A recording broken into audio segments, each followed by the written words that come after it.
आता सावज टप्प्यात आलाय, थोडीशी वाढ बघा असं म्हटलंय जयकुमार गोरे यांनी। जयकुमार गोरेंचा रोख सातारा जिल्ह्यामधल्या मोठ्या नेत्याकडे असल्याची चर्चा सुरू झाली आहे। कितीही काळ्या बाहुल्या बांधा, माझं काहीही वाकडं होणार नाही असं जयकुमार गोरेंनी म्हटलंय।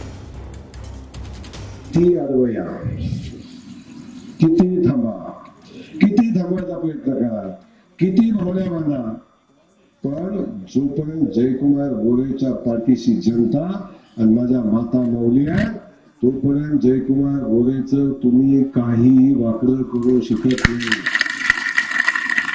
मी कुणाच्या नादाला लागत नाही, माझ्या नादाला कोणी लागायचं सावज टप्प्यात आल्याशिवाय मी कधी हात लावत नाही।